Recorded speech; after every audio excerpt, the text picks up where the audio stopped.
This year's holiday Grinch is something called Omicron.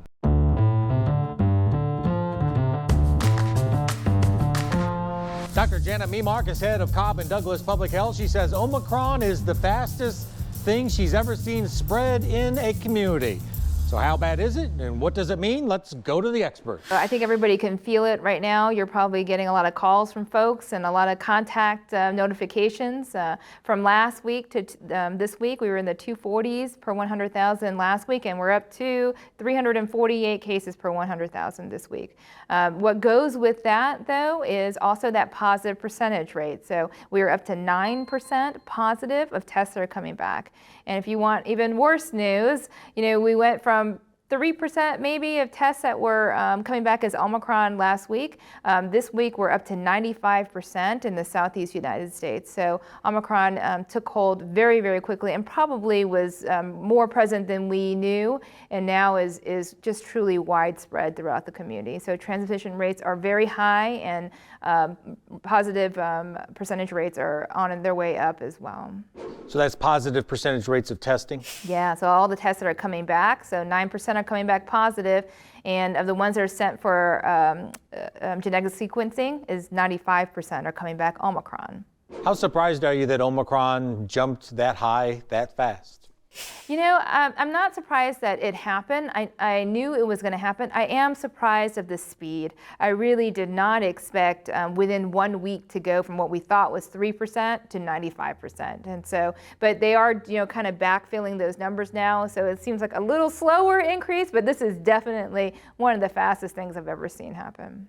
So the narrative is Omicron can spread easier, but is not as bad on you. Is that true? Well, that's what we're seeing. And so what we're hearing is that the symptoms are milder with Omicron.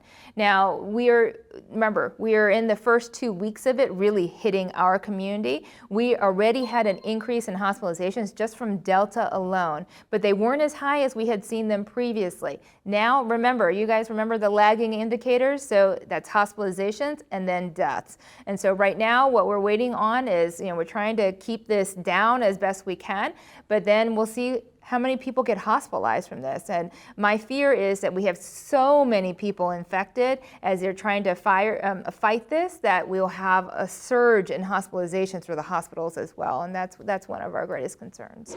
I know our chair, when she discusses putting in place a declaration of emergency, her biggest factor perhaps in making that decision is how our hospitals and healthcare systems are doing. You mentioned that's a concern, but right now, as we move into Christmas, how does it stand? So for our community hospitals in both of our counties, we are at severe capacity for both counties. Now, when I talk about hospitalizations, I often talk about COVID hospitalizations. So those have been increasing anywhere from 25 to 50% over the last 1 month. And so we were seeing that rise from Thanksgiving on. And I expect to see the same thing happen after Christmas, especially with this many people infected. But hospitals are extremely busy right now, and that's even without just COVID. So we have flu cases and we have everything else that people need to be hospitalized for. So just very, very busy status for hospitals. Everybody's got their holiday travel plans and parties all kind of locked into place. What would you tell those people in the weeks moving forward? No, that's really tough. So as we go forward, I know a lot of people have their plans in place, but we have to really make sure that, so this is widespread community transmission. Anywhere you can go right now, you can catch this Omicron variant. And so as you go, remember, if you have your COVID shots and your booster, you have a much better chance of doing better. So those are some things to consider. Hanging out with people that are unvaccinated or maybe not boosted up, that are out and about a lot, that's a much higher risk. The other thing is, please, if you have any symptoms of anything, and it's all those minor things that people are saying that you're like, oh, it's not COVID because it's just this. It's just, I don't have a fever. It's just this. We are seeing a lot of mild people and asymptomatic people that are coming with COVID. And what I'm seeing is a lot more people that have other viruses that are much sicker than what I've seen with COVID.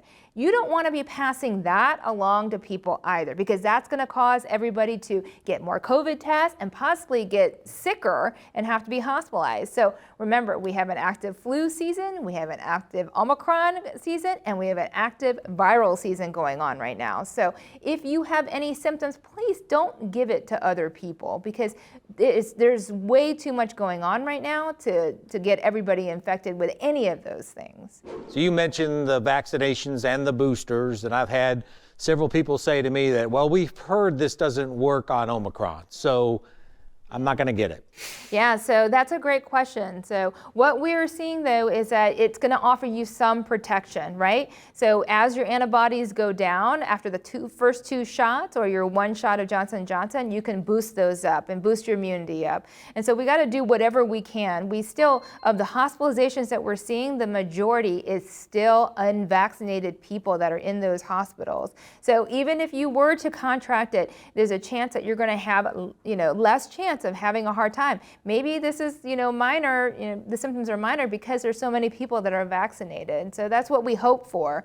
So please make sure you get your shots and get your flu shot too. It's extremely important.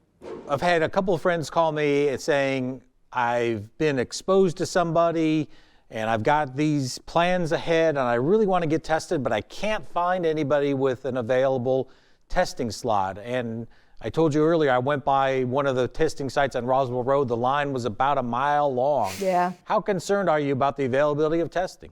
Yeah, so, it is tight right now. So we are talking to our sites about expanding their hours and their days and capacities. So we're working on that. There are a lot of different testing sites that are available. Also, you have at-home testing, and all the retail places that can also do it, and you can order online tests as well.